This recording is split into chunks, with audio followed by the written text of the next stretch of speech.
sir. Walter, that's my name. Of the Sir Walter Jones Show. How y'all is? Come on in. The water is fine.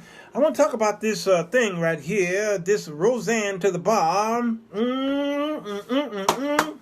Toasty. Ooh, to the wee. To the wee, to the wee. Yeah. Y'all already knew that I had to chime in on this right here. The Roseanne Barr effect is what we're calling this. Oh boy.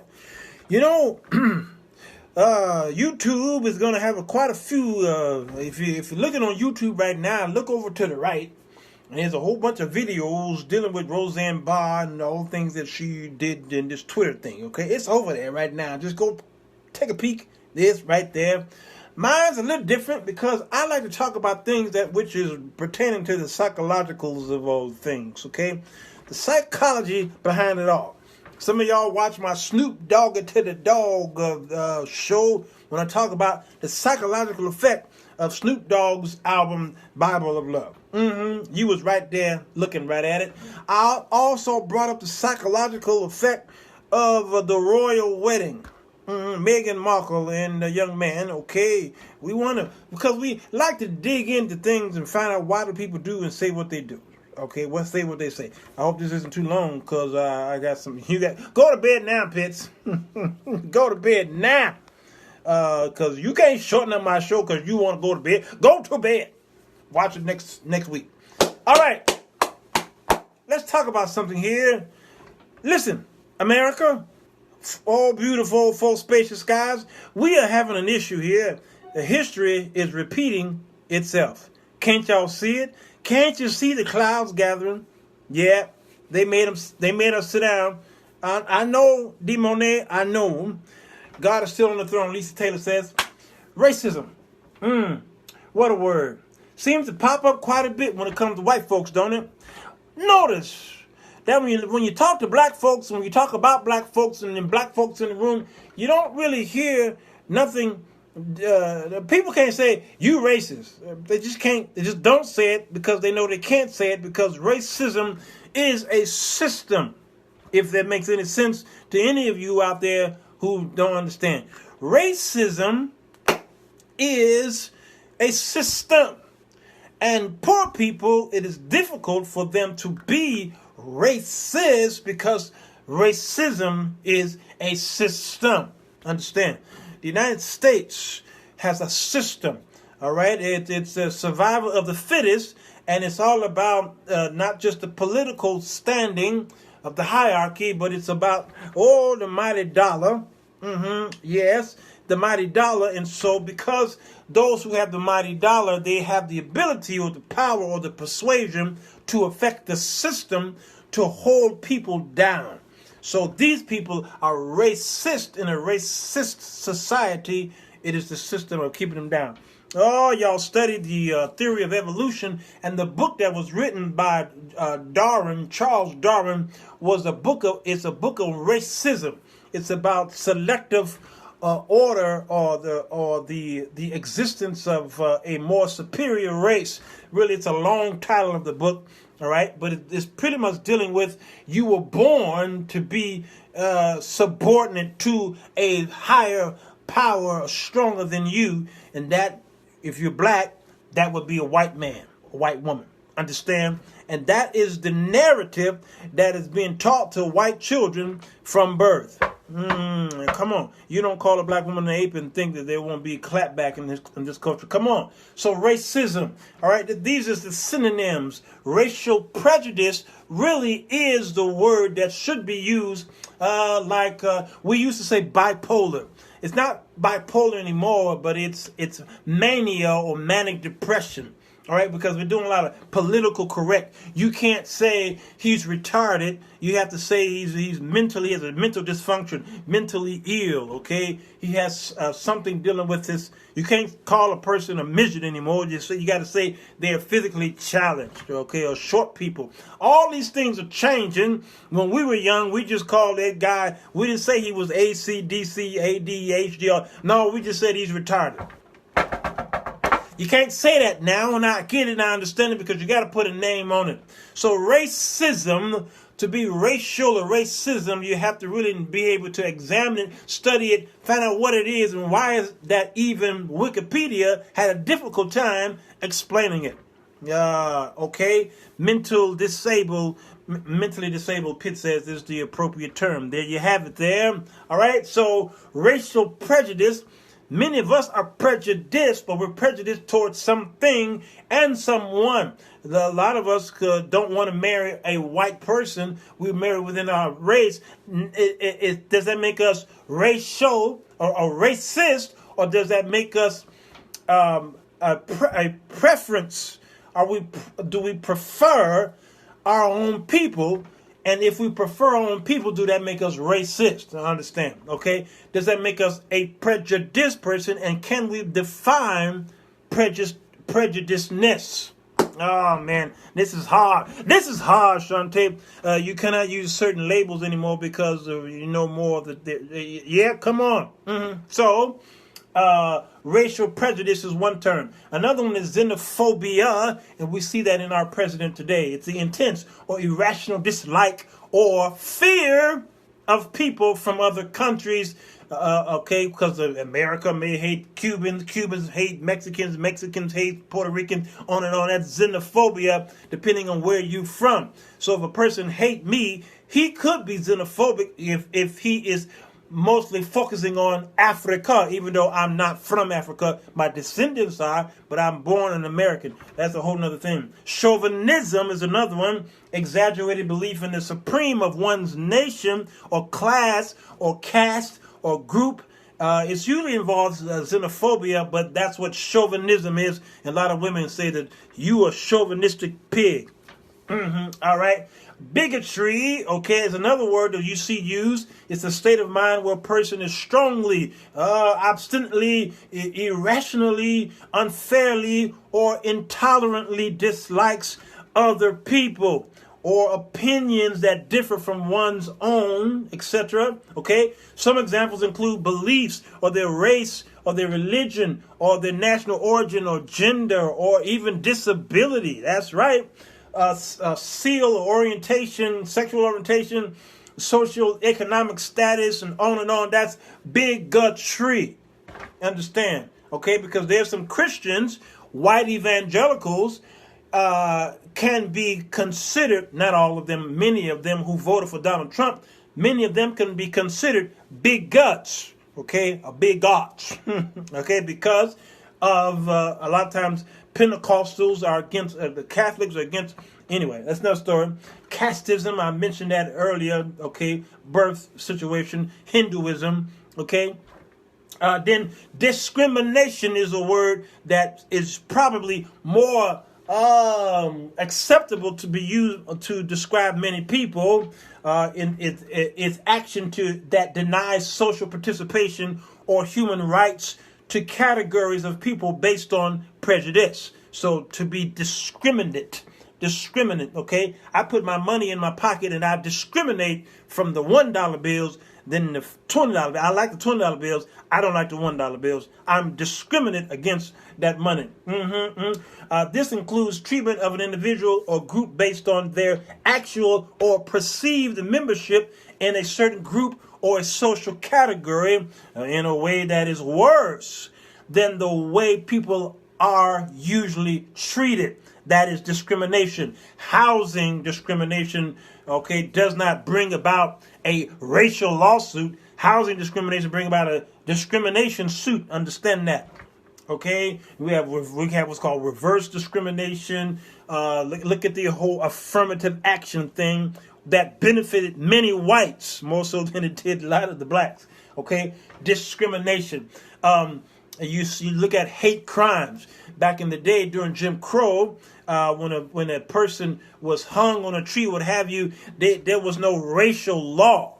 It was called a violation of a person's civil rights. Understand? After 1964, the Civil Rights Bill was written up by LBJ, then you had to call the crime something different because there is no racial crime. There is a hate crime. There is a crime against a person's civil rights. but you can't say this was a racial crime because it's not in the law books, understand? So that's why is it not in the books? Because to say racism, racialism, it is difficult to describe, but in a nutshell, it pretty much is a system. It is not so much an individual thing, it's a system. All right, they tried to create a federal law for lynching and they failed to pass it. See, I'm trying to tell y'all, it's the psychological of it all. During Jim Crow, hear me, this is the whole aspect of the reason why I'm going this way, because you got to see why Roseanne Barr felt that it was okay to call Jarrett a descendant or look like an ape. Human rights violations, Shante said. Why was it so easy for her to say what she said in 2018? There's a reason why. Roseanne Barr, here's some of her tweets. She says, "Don't feel sorry for me, guys. I just want to apologize to hundreds of people and writers." She says, "All liberal and talented actors who lost their jobs on my show due to my stupid tweets." All right. Well, that tweet is too late. I apologize to Valerie Jarrett because she mentioned it to sister, what's her name, Rice, too. This is something that she kept doing. She's also a conspiracy theorist. Look at her old tweets. This is something that she has been doing for a long time. This is no surprise, but I'm going to tell you why psychologically she thought she was able to do this. So she made this apology. "I am truly sorry for making a bad joke about her politics and her looks. I should have known better. Forgive me, my joke was in bad taste." All right. Now, the right, the conservative, I'm a conservative, I consider myself, but I'm not a part of the Republican Party. But the conservatives and those who are so far right are going to go and pull up some Obama stuff, some Michelle Obama stuff. They're even going to go to the White House, the correspondence dinner, and talk about the Michelle girl. Is that her name? Michelle, what's her name? Who talked about Huckabee Sanders, her eye. And they're going to start bringing about the what ifs and what about this and the deflections and all this stuff from people who might have said something racial and something that might have been a little harsh. Okay, they're going to bring that up and dismiss Roseanne Barr or say it's okay for her to say these things because y'all say it on the left. This is the America that we live in. During Jim Crow, it was normal for a man to hate a white man to hate a black man.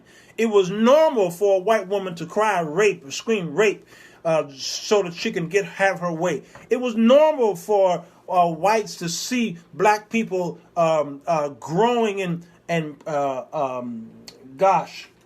financially, in education. Okay, they are becoming politicians. That is, they were becoming. Well, we didn't have any governors then, and I don't think we had any mayors then. But they were joining forces in Congress and what have you. And many of the whites were upset about that. They were jealous about that. They were fearful, more so fearful about that than anything, because they come up under that system of hatred, especially from the Deep South. You got to understand that this hatred goes all the way back to the Civil War. It goes all the way back to pre-Civil War, goes all the way back to slavery. And so these people began to have children, and these children were born and raised under a racial environment where black people were meant to be subservient or under white people. I remember a friend of mine going to the store, this was a few years ago, and she walked into a store, and as she was getting ready to walk out of the store, two white ladies were coming in, and she held the door for these two white girls. The first white girl walked past my friend and didn't say anything. The second girl says, "You're not going to say thank you?" And the first white girl says, "She black. She's supposed to do this for us." And my friend called me frantic. She says, "You won't believe what just happened to me." She says, "I wanted to shoot those girls." Why was that white girl able to say what she said? Because that is the systems that she come up under. White privilege. She probably was from a suburban town where there is no crime. There is so much utopia in those areas, and we still have those areas here in Chicago because I Uber people in these towns up in northern parts of Evanston and towns called Winnetka, okay, and towns called Glencoe and Kenilworth and all these places where the medium income is of course $100, $200, $300, $400, $500,000, and their homes are $1 million and up. So they're in a bubble. They're sheltered. Okay, their neighborhoods are very safe, and they don't hear about crime until they turn on TV and they see Negroes shooting and killing each other. And so that mentality coming up, they look at black folk all the same way. The narrative of watching Fox News, this is their mindset. They think that all black people are that way. And sometimes when they get in my car, there's a nervousness there, a nervous tick that goes on. And I know where it comes from because of the neighborhood where I pick them up at. So I have to talk to them. I have to use my charm and my wit in my charismatic ways just to make them feel comfortable, even though they ordered an Uber and it's safe because you know who this person is. There's track records and all this stuff. Even that, still, there's this little sense of uncomfortability. So during Jim Crowism, during that time, it was nothing to hang a man on the tree, and everybody from town would show up at that tree, and they even made postcards of the lynching, and they mailed it out to their family and friends. It was just something to do. You have to understand that. So they can call you a nigger, a coon. They can call you a dog. Okay? They can call you all these names. It was just something normal to do. It was okay. And they raised their children up in that atmosphere, all right? Then the parents or the grandparents, they died off, and then the baby boomers, they're older now, and those baby boomers had Generation Xers, okay? Here in Chicago, I would ride up in my bike up and down the streets, some certain territories of Cicero, Illinois, which was the most racist town in Chicago, Cicero, Illinois. Martin Luther King came here, 1965, 6, I can't remember what year it was, and he said he had never seen such racism. He had never seen it, Walt Clark. They threw bombs at him in Birmingham, okay? They jailed him, okay? Down in Montgomery, they hated him. And over there in Atlanta, Georgia, they couldn't stand his guts, okay? And they would throw rocks at him, and a woman stabbed him, I think it was, all kind of stuff. All right. Was she black? I think she was black. Anyway, he said, but coming to Chicago, he had never seen such racism. And Chicago is still today a very segregated town. As large as it is, 2.7 million people, it's still extremely segregated, Chicago. Okay? So how is it that a person like Roseanne Barr is able to do what she did? Let me talk about the psychological yet spiritual aspect of why someone like her can do this. It's like a marriage, all right? When you say I do, you actually slip into a vortex, a portal. You slip into this institution, and you don't even realize you have not become, you're no more twain anymore. You become one, and you don't even realize it. You can't feel it. But something spiritual, almost magical happens when you both are at the altar and you decide that you're going to be married, and the preacher says something and the two of you become one right before everybody's eyes, and then you consummate, is that the word? The relationship, if you hadn't done it before. But it's different when you say I do, and now you're in it, and something happens, and then Satan begins to attack the relationship. Notice, he don't attack the relationship as much when y'all just dating and doing what you're doing. But as soon as you get married, something happens psychologically. All right, why do I say this? Because when you join forces, when you take allegiance to, with, up under something or someone or a system, or a religion or a tradition, you become one with that person or thing or that spirit. Understand? Many times you take on the spirit of your leader, whether it's your pastor, you take on the spirit of your parents or your extended parents, you take on the spirit of a politician when you decide that you're going to go all out for them. And once you decide to jump over that fence, you don't realize it, that you almost become that person, and there's a war going on in your members, and something's going on, and till it gets to a point that when a person takes that first puff, it don't feel right because the body is rejecting that puff, because this is a strange smoke that's entering the body, and the body rejects it until you keep doing it. And before you know it, you're fancy with it. Oh man, you can blow those rings or what have you. The body gets immune to the poisons and it wants it. So when you get rid of the cigarette, you start having the junkie itch. Understand what I'm saying? You become one with someone. When you sleep with someone, you become one with them. You become so tied to a system, a church, or a person, all right? There are good soul ties and there are bad soul ties, and some of you, we've done that study on soul ties, and yes, in some instances, it's a farce, but bear with me if you can, just for the sake of argument. And so you become one with that system. The African Americans left the Republican Party in the 1960s. They actually left it a little earlier than that.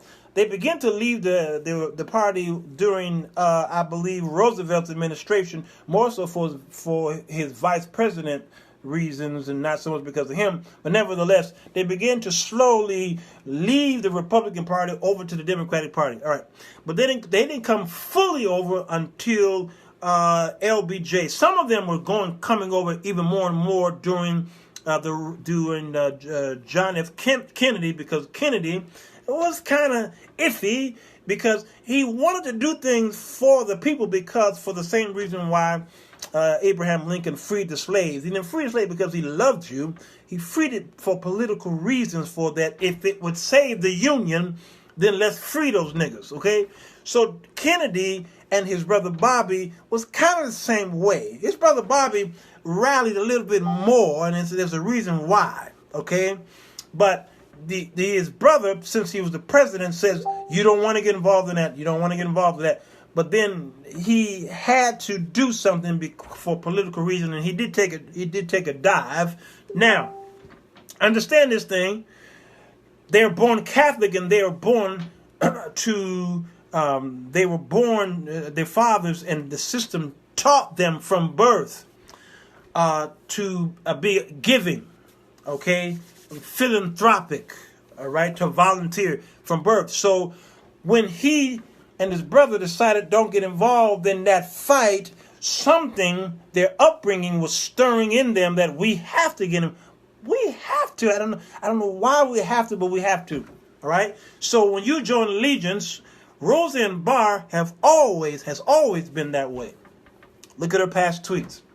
She's always been a Trump lover. Now, there are many people who supported Donald Trump for one or two reasons. Number one, they supported him because they're just like him. They're racist. They're xenophobics. Okay, they're bigots. Okay, and so they supported him because he speaks for them. He does. He speaks for them. Number two, there are those who had to vote for him even though they didn't like him. They had to vote for him because they are tribal. African Americans left the Republican Party and fully jumped over into the Democratic Party in 1960 after the Civil Rights Bill. What did that do?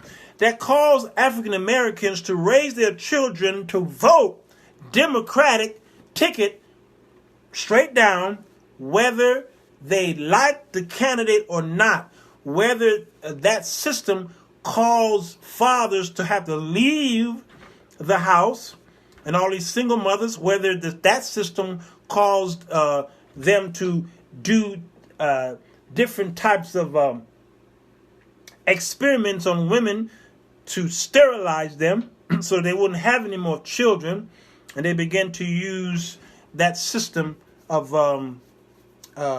what's the system called, Shantae? What's it called again? All right, and that whole thing with abortion and you name it. Well, a lot of that come from the Democratic Party. So many African Americans are, number one, soul tied to the Democratic Party. They're number two, they're married to the Democratic Party. They're in the bed with that party they don't realize that they are part of this vortex, because that party really is about, thank you, eugenics.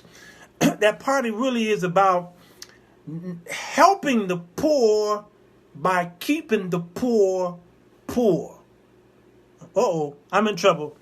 Y'all ain't liking me, and my Democratic friends ain't liking me at all.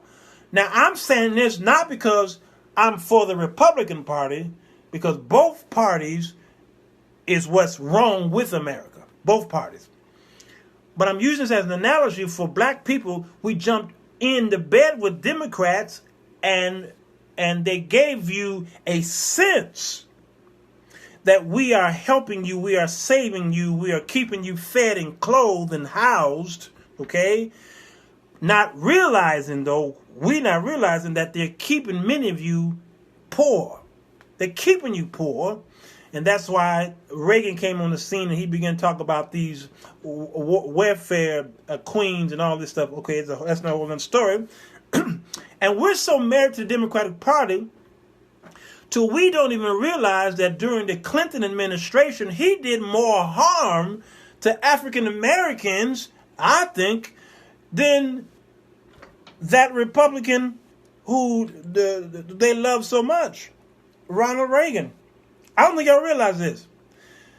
So many people were trying to get Hillary Clinton in office and not even realizing that during the 90s, the harm that the Clintons done to you, African Americans. They did a whole lot of harm, and that's why your son or your grandson or uncle is in jail right now because of the Clinton policies.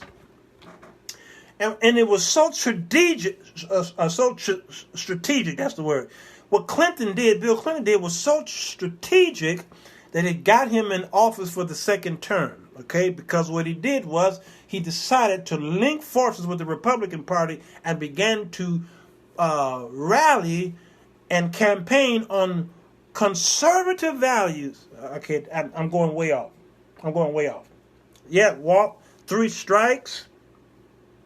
The whole cocaine and crack situation, okay? That whole thing, hard knock racism versus soft shoe racism is still racism. Yes, it is. Yes, it is. While the other side said vote your values, and we now see values have nothing to do with it. So Roseanne Barr says, I support Trump. Notice. Let me tell y'all something real quick, because I didn't want to be on here long, because I know somebody want to go to bed. I wonder who. She over there. Notice this. History, only history can tell you how effective a president is. Now, I'm using this as an example for Roseanne Barr and why she's able to do this. Jim Crowism was a destructive system. It was hurtful, very harmful. It was a deadly poison. Jim Crowism was. All right? Now, but when you were born and raised in the 30s and 40s and 50s, it didn't seem as bad if you was on that side. It was the way of life. Understand? It just was the way. It was the way of life. When we look at old footage now of the bombing of the church, pictures of the lynchings, and the freedom riders and the trailway buses and Greyhound buses being burned and bombed, and we see the water hoses, and we see the policemen clubbing black people. We see the Edward Pettus Bridge and how they was trampling over. It looks horrible to us today and looks horrible to the world at large. It's shocking. It looks like something from a horror movie, because history had to allow time to elapse where we began to see the destruction that was going on then. Right now, history is repeating itself, but those who have that mentality of the 1950s and 60s, the children who have that mentality, think that because Donald Trump is in office, we can go back to that state where we can have this superiority over these people so we can say and do whatever we want to, and it's backfiring. even to the point where now corporate America is taking quick steps to correct it. Woolworths, they did sit-ins at the Woolworths counters. Woolworths did nothing to counteract. Woolworths didn't do anything. They did everything to counteract, of course, the sit-ins by calling the police and allowing these goons to come in there and beat these kids. But Woolworths didn't make no statement. Woolworths didn't say we're going to shut down the stores for racial sensitivity. None of that. No. None of the corporations that might have been involved did anything. But today, when those two black men were escorted out of the coffee shop, Starbucks said, we're shutting down all the stores. That was yesterday, I believe it was, right? Was that yesterday? We're shutting them all down half day. Roseanne Barr put up that racial twit, or whatever you call it. What did ABC do? Immediately, they said, we got to shut this down. But why did they do it? Well, it's obvious why they did it.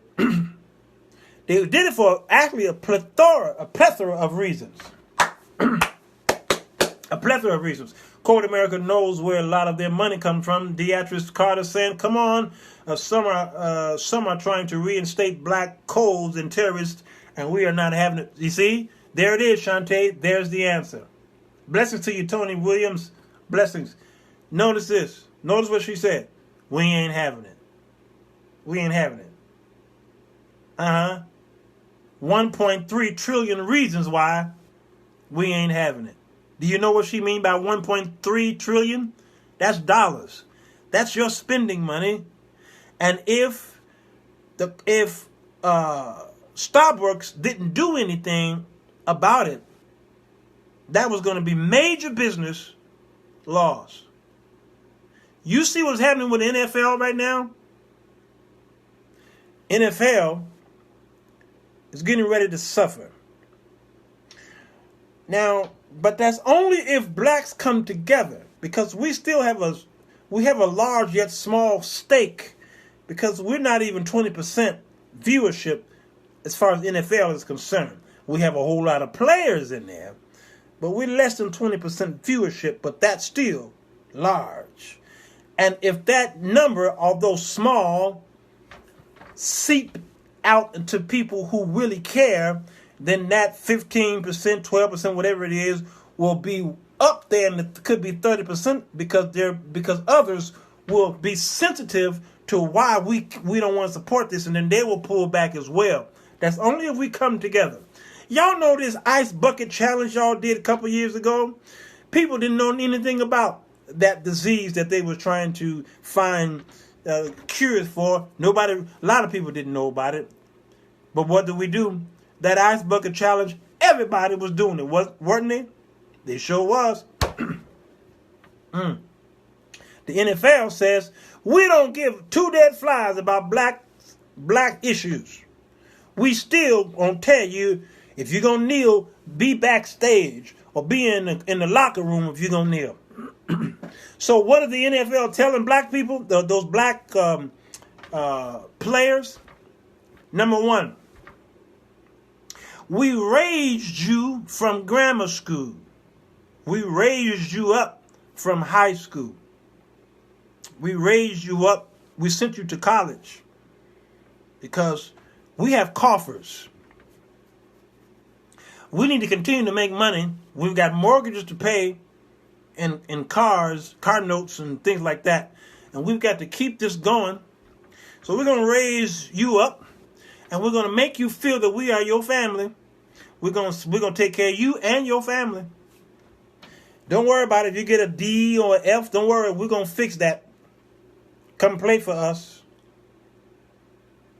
Stay away from them black girls. They are no good for you. Don't date those black girls. Am I right, Shantae? Don't date them black girls. Matter of fact, we got daughters. You can date our daughters and you can marry our daughters, because doing that brings the purses, keeps our purses filled. No players, no plantation, international league. Come on. All right? So the NFL is getting ready to get a wake-up call. It might be small right now, but a call is getting ready to be awakened. Okay? Okay. Now, that's NFL. ABC is owned by Disney. Oh, boy. Yes, the family people. Disney is all about everybody. They love everybody, especially homosexuals. They love everybody.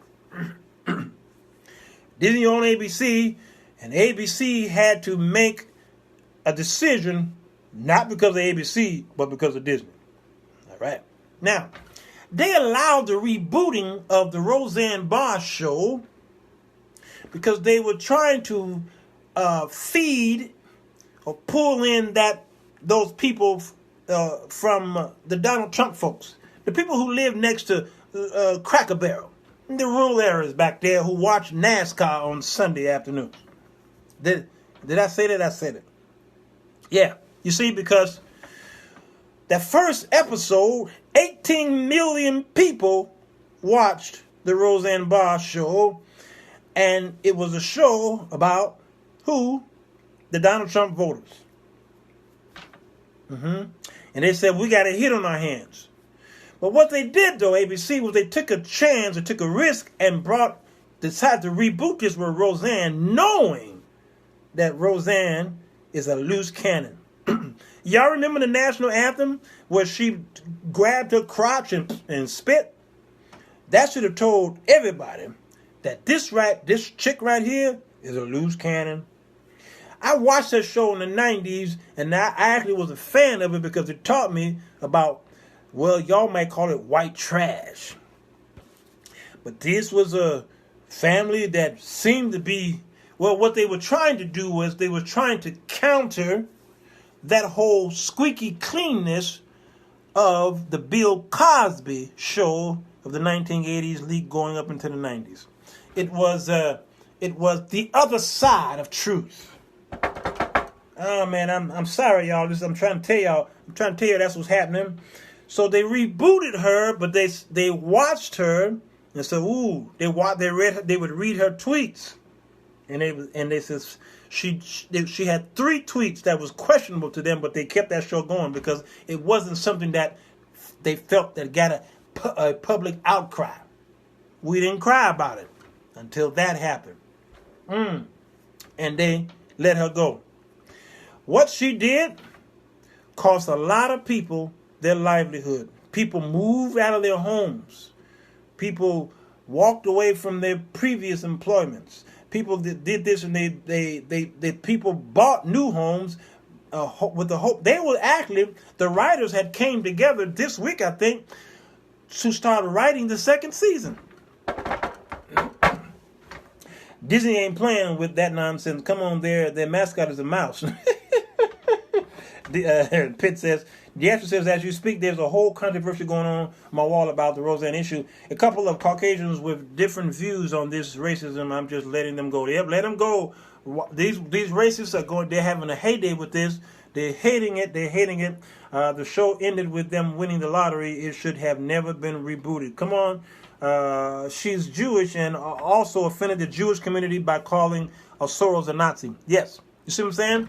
So why was she able to say what she said without thinking about any remorse?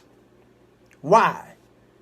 Can somebody put in the comments, why do you think Roseanne Barr was able to say what she said on Twitter as a joke and think that she was going to be celebrated? Notice she said it was a joke. Number 1, it was a joke. Number 2, she did it for a reason. Why? Because Roseanne Barr, like many of the Donald Trump supporters, are caught in a vortex. When you are around same-like people, what happens outside that group really doesn't matter. You have the support of the same like people. I lived in Rapid City, South Dakota, among whites and Native Americans. There was only maybe 1% black folk in that town, and if they were there only because of the military. You don't just move to Rapid City, South Dakota as a black man. You don't do it.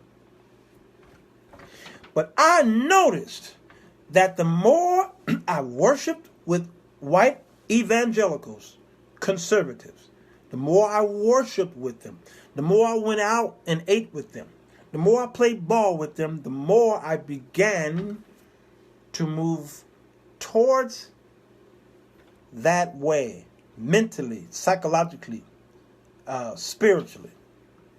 Character began to change. I began to look at black folk a different way. The longer I lived in that town, the more they was winning me over to their stand. Yes. I was becoming tribal. Notice, when you listen to a black Republican,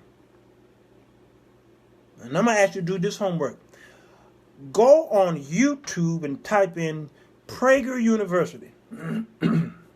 Prager U. Praguer, and one of them. Prager U. Look at their YouTube videos and see if you can notice whenever they talk about black issues, they put a black man on the screen to talk about it. Prager U's videos are very short. They only last about 5-10 minutes. They're not long at all, unlike the Sir Walter Jones Show. I can learn a lot from them. But when they talk about black issues, they put a black man there. And notice how he talks. Notice his stance. Watch Fox News and watch black conservatives and notice how they talk. There's a pattern here. I need you to know. I need you to know this. Whenever they want to talk about that which is black, whether it's crime, black on black, this, whether it's poverty, okay, they'll bring a black pundit on, and this black person is so belligerent against his own people till if you didn't see his face, you would have thought he was white. Shante, yep, Prager U is biased. Extremely biased. Extremely. And there are some things, Shante, on Prager U that I agree with when they talk about black stuff. I agree with some of it.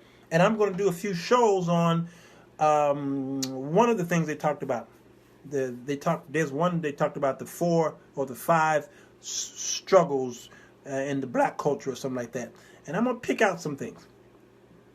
But they bring up that black face, and that black face is so belligerent. Remember that woman, remember when there was a riot going on and that little kid was out there and the mama went out there. She saw her kid on TV and the mama went out there and started beating her teenage kid back home. Remember that? Fox News had a heyday with it. They loved it. And they invited her on to talk about Negro issues. Why did you beat you? That is so, that Walt Clark, they was like, now that's a great mother. That is an amazing mother to do what she did. Y'all remember that? If a white mother in any situation was beating her child, or if a black mother in any other situation was beating that child, there would have been a public uproar. How dare she? You see, that's the problem in the black culture, beating your child. But because it was a riot going on, you're doing a great job beating that nigger kid. Because that nigger kid took a garbage can and busted the windows out at the nearest Kroger. Beat your nigger kids. And I watched Fox that day, and I just sat there and cracked up. I just had a great time with that. That's it right there. This division between white and black has always been here, but there is a psychological, spiritual thing going on. Roseanne Barr, like many of those Trump voters, one day gonna wake up. Here's my point of this show here. Watch this. There are many people who were in families during Jim Crow time of the 1950s and 60s. They're older now. They're senior citizens now. And I've heard them look back at these things and say, oh my God, we were wrong. And they would cry tears. Sometimes they would have veterans come together, World War II veterans. They'll have a Japanese man and an American man, and they would bring them together and tears. And they would say, we were wrong. The Japanese men would say, I don't condone. This was horrible. And they would come together. Why? Are they able to do that now? Why didn't they do it back then? Because time, history, tells the real story. When you look at a president from the early days, during the time of that president, it seemed like that president was either doing a great job or a horrible job.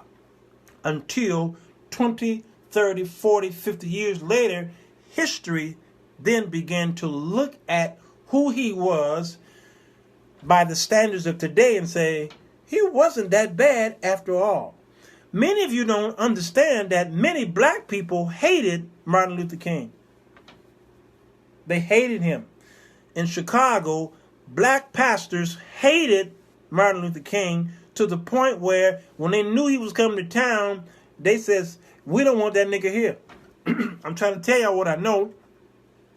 When they changed South Park, when they changed South Park Drive to Martin Luther King Boulevard, a couple of the churches whose addresses were South Park, but their streets now is called Martin Luther King, they decided that they were going to change the address. I don't think y'all understand. They wanted to change the address, so instead of it being, if it's on the corner of, let's say, 35th and Martin Luther King Drive, so the address is 3501 Martin Luther King Drive, okay? Instead of being that, which what it's supposed to be, they changed the address.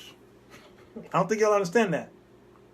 So they hated the man, and that's why you had, because you had the Black Panther, Stokely. You had SNCC, SCLC. Okay, of course that was Jesse Jackson part of that. But then you had the other one. I forget the other. So you had them. Of course, then you had the Muslims, and so they wanted to follow that whole peace thing. They hated that man's guts. After he got shot, though, everybody loved the ground Martin Luther King walked on. Understand that? Right here in Chicago, we had Harold Washington, the first black mayor elected, 1980, 81, I think it was. They hated him. Several blacks didn't like him, and a whole bunch of whites couldn't stand him. So they was rigging the election, and they was arresting as many black people as they could. I remember this like it was yesterday. They told us to stay out the streets. Even though I was too young to, was I too young? I was too young to vote, but my parents, they were telling them to stay out of the streets. Only go to the polls and then go home, because police were ordered to pull people over, arrest them, or take away their license and all kind of stuff, doing whatever they can so they wouldn't go to the polls. I mean, that's how bad it was. They gave him hell, Harold Washington. And if you do the history, you'll hear the name of the Verdoliak. Ed Verdoliak and Harold Washington was two nemesis, two people who hated each other. Verdoliak hated him more than anything, and they called them council wars. Every time he would get up, Verdoliak would counter him. That's the way it was. But after he died, everybody showed up to his funeral, and still to this day, they herald him, no pun intended, as being one of the greatest mayors we ever had. You know who else name and legacy is going to go down as being one of the great administrations? Barack Obama. Yes. As many people hate him today, as many whites hate him, as many black people who hate him too. I didn't hate him. I actually loved the man. I just didn't vote for him because I care for the policies or the immoral things that he stood for. I didn't vote because of that, because I vote my conscience. I'm not like y'all who just vote for a man because of his color. But history is probably going to take 10, 15, 20 years from now. History is going to look back at his administration and award him for what he did to avert a disaster. Yes, they will. Trust me.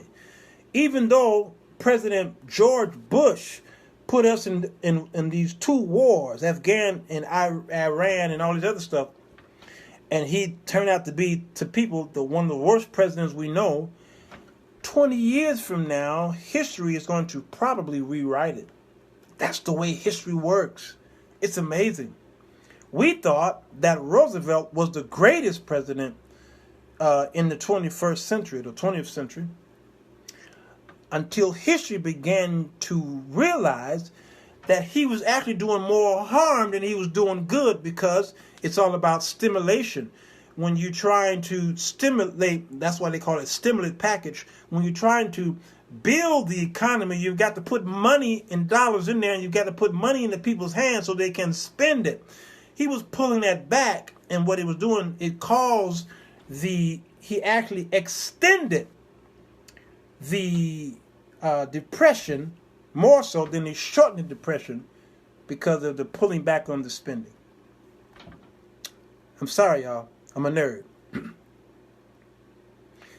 In walked Donald Trump. It was a soup already ready. It was boiling, and it was laying dormant in these little areas here until Barack Obama was voted or elected or even started running, and then we started seeing all those roaches that was laying dormant. They rose up and began to come out on the streets. And it took 2 terms for the climate to be just right for Donald Trump. I'm trying to tell y'all, God set this up perfectly. And the climate was just right. And how you think he got in there? I do not believe that he would have got in there if it wasn't for Barack Obama's administration. He wouldn't have got in there. I know y'all ain't liking that, and I don't care. He wouldn't have got in there. He's in there now, and all those people who voted for him, watch this. Many of the black people who voted for him, those pastors, you don't hear from them. They are absent. Poof!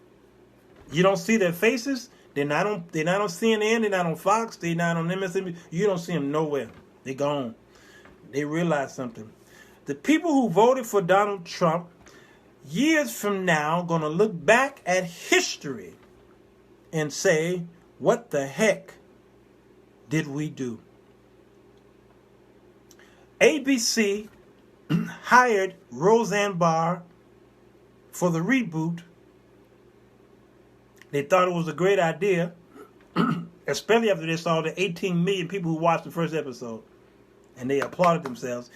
And now, when she put that up there, they said, what the heck are we thinking? As history continues to go, and as dysfunction as that administration is, people who voted for Donald Trump last year, or 2016, are saying now, but they can't say it on camera, what the heck did we do? Those white pastors who went over there to his office and they all prayed over him. Paula White was one of them. You notice, y'all saw that prayer, and they were praying for him, and Donald Trump had his Bible in his hand. He had never held a Bible in his life, and he holding that Bible, and he looking silly, and all those white pastors was praying. I can guarantee you, most of them are saying to themselves, what the heck did we do? What did we do? White lash always follows. Black, yep. Pitt says, I agree. He got in because of what some black folks weren't able to be patient with, and because the others hated the fact that he was a black man. Yes, Good night, Veronica. Good night to you. Now, I want to tackle it here because I've gone long enough, and I guess, I never eat when I do these things. Not sure what my problem is. Just like Hitler got in with the Germans after the fallout. Beatrice, Hitler was well loved by the Germans. Yep. That party, Green Party, what was it called? He was well loved. And they hated those Jews. They wanted, there was an impurity going on. They hated them, and they needed somebody to stand up and fight the cause and speak for them. In walked Hitler. History is repeating itself. Donald Trump is the voice of those same type of people. And then all these other people. Now notice the mentality of those who continue to try to defend this man. When I go on my wall and I type and I put any kind of post that is derogatory towards whatever this man said or did, notice his supporters. I have several friends. Notice his supporters. When they come and comment, they always say Obama, Michelle, Hillary, Benghazi, Bill Clinton. Okay? They always bring up those people. They never address the stupidity that just happened. Because stupidity happens every day in that administration. They never address that. They'll always bring up all these other things to bring strength and support of their leader. Why do they do that? Some of y'all are guilty of that yourselves. You did it through the Obama administration. You did it for Jesse Jackson. You did it for Al Sharpton. Yes, you did. You did it for Maxine Waters. You do it for a lot of them. A lot of us are tribal people. We are. Many of us are just as tribal as white folks are. Yes, we are. So this distraction, Walt Clark is saying, this deflection that they do, I believe in my heart of hearts that many racists are racist and do not know. They don't know, and those who do know that they're racist don't know how bad they're racist. They don't even realize it. And you can find out who they are because them are the ones they like black culture. They have black friends. They do. But I dare you turn against a tribe. Their tribe, they're going to show you how racist they are. And the racists are the very ones. No racist ever tell you that I'm a racist. They just don't tell you that. Many of the white nationalists don't even tell you that they're racist. They just want a separation of kinds. But they won't tell you we're racist. No. The worst thing you can do to a white person is tell him he's racist and watch him turn colors. Then he'll cuss you out. Say, how dare you?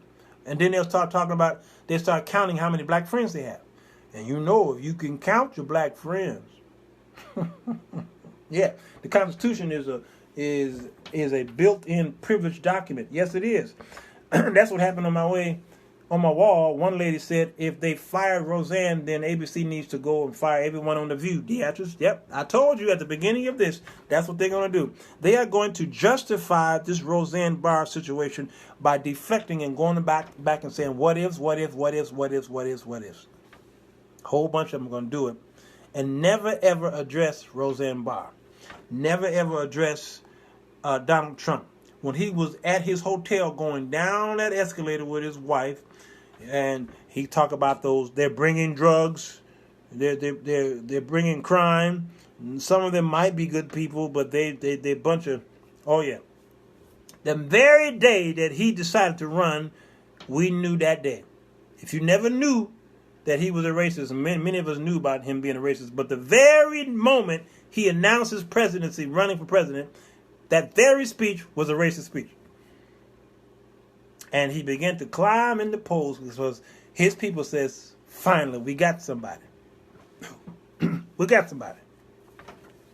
And his number one focus in office is to erase everything Barack Obama did. Everything.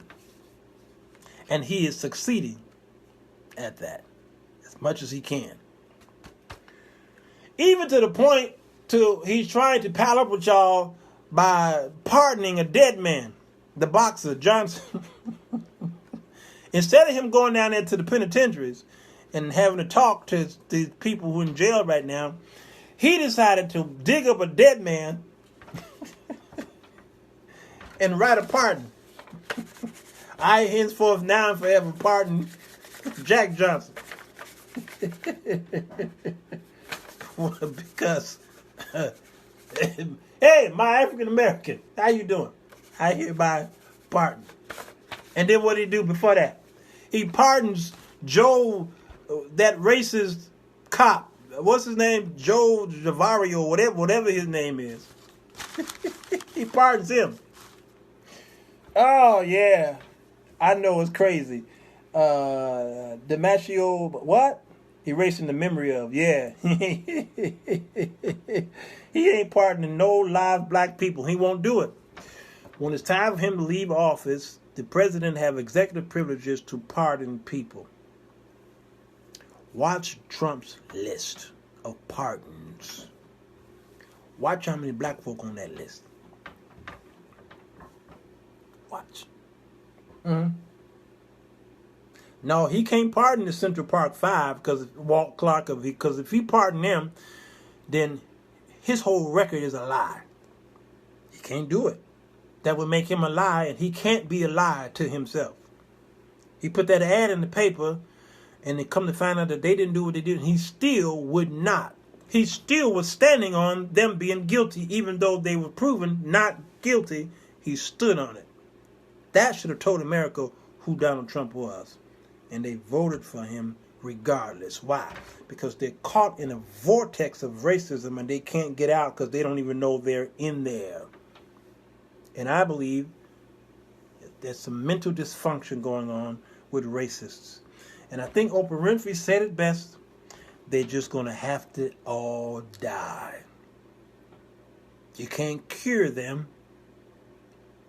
They're going to have to just die. That generation died off, but they had children. That generation is getting old, or they're old now. They're getting ready to die, but they've already planted seed. And so these young people, there's still a few of them out there, they're a remnant of young folk who hate black people. And unfortunately, it's going to be years before they die. But there's got to be a cleansing that happens, like an ethnic cleansing. It's going to take a long time. But Jesus is going to have to come to clean all this mess up. The ISIS spirit. They keep sowing the evil. That's right. He'll be pardoning his family and business associates. Yep, just like the children of Israel, Pitts. Yep. And nothing new under the sun. Racism is going to be here until Jesus comes and rescue. That's just the way it is. You're just going to have to deal with it, people. What do? Stop focusing so much on it and focus on your family and your life and personhood. Get yourself out of your own little issues. Cast your buckets where you lie. Pull yourself up by your own bootstraps. Invest in your communities and your homes and your children's lives. Put money away and pay yourself first. Seek God. Call on him while you still got breath in your lungs, all right? Focus, stay awake on what's going on in your house and in your community.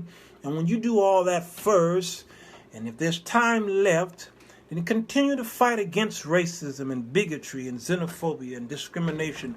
Don't stop fighting that fight, because if you stop fighting that fight, your children don't have a chance.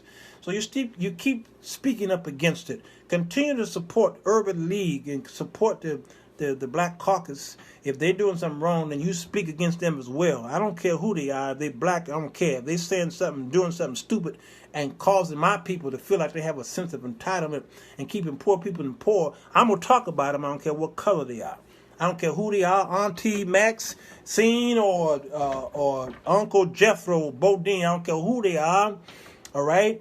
When they right, I will applaud them. When they're wrong, I will tell them you're wrong and you need to recant. You did a gaffe, a Freudian slip or something, but that was wrong, and I'm stand on the righteousness. All right. If it has anything to do with the wellness and survival of my people, I will continue to speak up against this injustice towards my people. I will never change. No. My focus, though, is taking care of my children first. And if that ain't your focus, you crazy. I'm taking care of my kids first, making sure that they can survive in this world to come, because they're getting older. Make sure that their credit reports are taken care of up there, and they have bank accounts and they have savings, okay? They have investments, whether they're in the stock market or whether they're in some kind of life insurance policy or investment policy, Roth IRA. I want to make sure that they understand the system first, because really, many of you are poor in many ways because of the lack of financial education. That's what keeps you down. Black Wall Street was torn down and burned down because finance is power. And y'all, that Malcolm X movie where he went to jail and all those men showed up at that jailhouse. And what did that white man, that police officer, say? He said, "That's too much power for one man. Too much."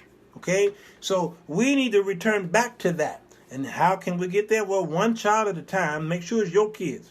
Don't be trying to help mine and you ain't help yours either. You deadbeat fathers, go out there and rescue your kids. Tell them I love you. I'm sorry. Let me help you out here. Let's go walk and let me teach you what I know, what my father taught me. Okay? And teach them and raise them up and help them out. It ain't too late. You ain't dead. Okay? And raise them up. And then you can come over here and help my kids too, because I need some help. Oh, man, I'm sorry, y'all. Yes, your home is first. Your home is first. And those of you who are up on... Okay, I can't do this. Yes, come on, I can't do this. Those of you who are part of a church, you know I rebuke you, especially you church people, you leaders out there who are trying to tell the people that church is first and home is second. You are going to a burning hell if you don't correct that type of theology. That Benny Hinn right now, that the evangelist, God bless him, for finally coming forth and telling the people he was wrong.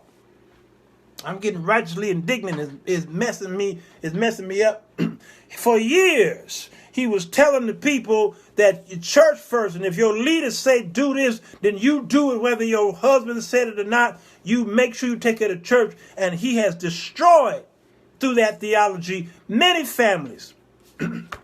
One of the number one institutions, if not the number one institution in America that has divided families, is the church.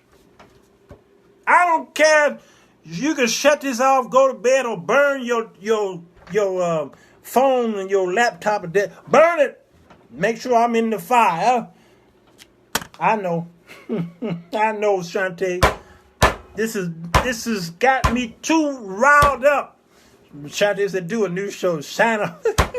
I'm just too riled up, Shantae. I can't take it. I rebuke you leaders out there who have divided the home. You broke up them families. You come between a man and a woman and holy matrimony. You married them, then you broke them up. I told them they got to be at church all the time and give all their money to the church. Y'all told them to will their money to the church when they die. Put it in the life insurance policy. We got millions of dollars mortgage on this church, and don't worry about your home first. God will take care of that, but you got to take care of God's home first. And them wives, them missionaries and evangelists at your church, while the unsaved husband is at home, wondering when his wife gonna come home because pastor got her in doing whatever he needs her to do. Ask me how I know. All right, and then she finally come home, and then he upset. That's why he beating her, because she got two husbands. A pastor is the first husband, and then he the second husband. Gets on my nerves. I blame you leaders for that. God's gonna get you. It has been reported to me. How much is that fool in the window who's teaching this adulterated, that is, you're teaching a false doctrine. You should be called a curse. You made God out of a lie. Home is first. Always been. And the scripture says, how can you serve in the house of God? And you can't even serve at home. Your children don't even hold you on gravity. They don't even like you. You call yourself the pastor of the church, and your own children don't like you, and you try to tell my kids what to do. You're a false teacher. God's going to get you. How much is that fool in the window? I can't do it anymore. I ain't doing it. No, I ain't doing it. I raise my children different. You take care of your home. Pay your bills. Pay your light bills and your gas bill. All right? Put food in your refrigerator. Make sure your taxes are paid and do all that stuff. Take care of that first. And if you got anything left since you worship at a church, go ahead and give whatever is left. But if you ain't taking care of your home first, you a fool. You're worse than an infidel, God says. And brothers, if you don't work, he said you don't eat. So how you going to be in church doing all that and giving all this to the church and giving your allegiance and devotion to a man of God, and your wife at home struggling and suffering? She can't even get sex out of you. You won't even kiss her. You won't even say you love her. You won't do none of that stuff. But you go to church and give the people everything, and you come home poor and broke and busted and disgusted and can't be trusted. You a fool. Yes, you are. You need to have some balance in your life. So back to Roseanne Barr. I'm tired of this. I'm tired of this. I'm tired of it. It's getting on my nerves. Walt says my blood sugar done dropped. Walt Clark. I'm tired of this. I'm tired. And I tell these pastors, they don't like me. They won't let me. I don't want to preach in your pulpits. I don't want to. I don't preach like this in the pulpits. Don't worry. I don't do it like that. I don't try to offend you at your house of worship. But right here, this house of worship, I'm trying to tell you, you're a fool if you're teaching that kind of gospel. You crazy. So just like the Democratic Party, who's keeping poor people poor, you doing the same thing by telling people at the 11 o'clock hour, put all their money in this right here. And you never teach them to go out there and help the poor. You never do it. You never tell them to invest in their own homes. You never do it. You don't. You tell them that their monies belong here. You're wrong. You and Roseanne Barr need to go on a Vegas trip. That's good that she did that. She lost. She was able to lose her show good. Unfortunately, though, a lot of innocent people lost their jobs.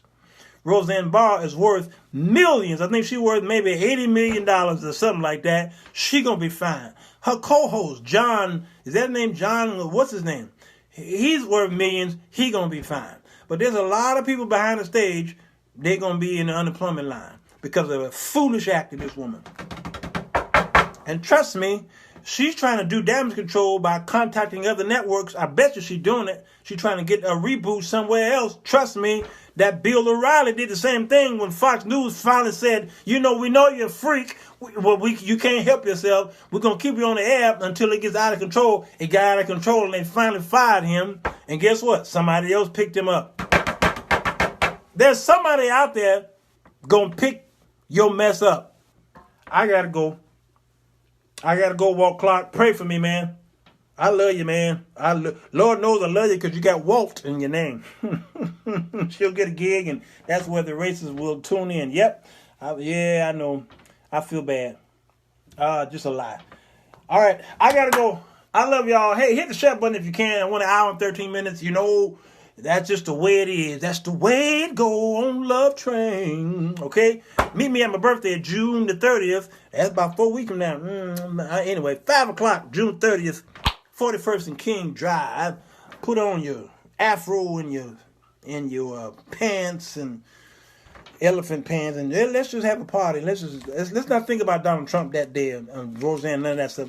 Because by that time, a whole lot of crazy stuff would have happened again anyway. So meet me over at the Met, 4100 South King Drive, and we're gonna be partying like it's 1970 to 1979. All right? No hoochies allowed, okay? No, we don't allow the hoochies. I'm going to leave there saved and sanctified. I promise you, no hoochies. But we're going to have a party, though. I bet you that. It's going to be some good food, some games, And we're going to talk about commercials and cereal and toys from the 70s. It's going to be great. Oh, it's going to be a great time. Y'all think Christians can't have fun? Man, please. We about to have a ball. I got a live band, and I got my DJ. My DJ right there. He over here somewhere. And we're going to party like it's 1979. Mm-hmm.